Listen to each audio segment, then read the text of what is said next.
Thank you so much for attending my presentation about the insanity of current competitive Pokemon, and first let's talk about the most normal Pokemon we'll look at today, Sinistcha.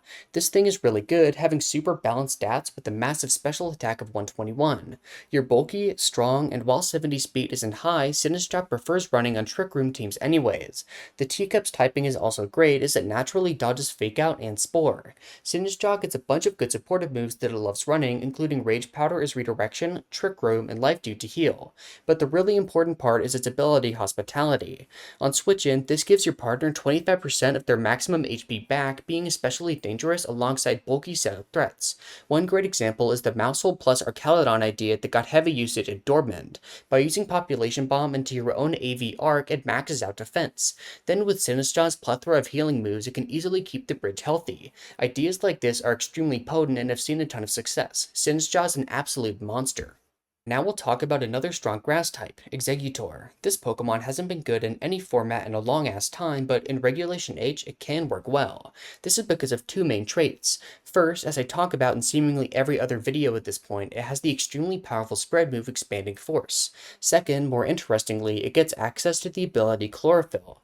This doubles its speed when in the sun, slotting in naturally on Trick Room teams which tend to run Torkoal. While slower than the usual Lilligant, the utility of TR support and Expanding Force gives it a real place. This idea was innovated by Parker Simmons, reaching an astounding 4th place at Louisville. With Eggy support, his team threatened insane damage at every turn, both in and out of Trick Room. More players at more tournaments started running this thing, and it's actually become a dangerous offensive staple. Pretty cool. Kilowattrel is actually a really interesting meta adaptation that started popping up as of late. This is because of its speed stat outrunning Sneasler and speed tying Adamant Dragapult. That sounds really good, so why wasn't it used? Well, for much of the format, Talonflame was considered better. It's another flying type that sets Tailwind, notably taking advantage of priority with Gale Wings. However, it does have some problems. Notably, using flying moves while preserving said priority isn't easy. Brave Bird is powerful, but has recoil, getting rid of Gale Wings and breaking possible focus sashes. Acrobatics, on the other hand, can hit for almost as much damage without recoil, but has the unfortunate drawback of requiring the user to not have an item. This creates a somewhat annoying cost, either one way or the other. However, with Air Slash, Kilowattrel gets around this problem.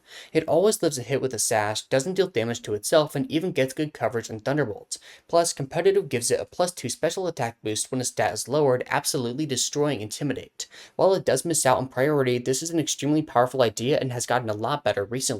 Finally, we have Charizard, and some of you might be saying, "Hey Electric, didn't you already talk about Charizard before?" And the answer is yes. I said that it was one of my favorite Pokemon to use over 2 months ago in a video preaching its high damage output with Solar Power Heatwave, and guess what? Recently Charizard usage has skyrocketed, not only placing in regional top 8s, but winning an international championship.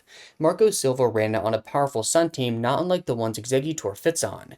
You not only have powerful Tailwind damage, but can be a massive pain if Porygon 2 gets up Trick Room, and guess what? I fucking knew it was broken.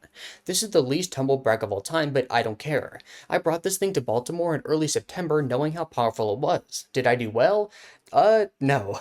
To put it simply, my preparation was not superior, and my play was also not superior, but I did get that one thing right, so I will be taking all the credit. Of course, I'm kidding.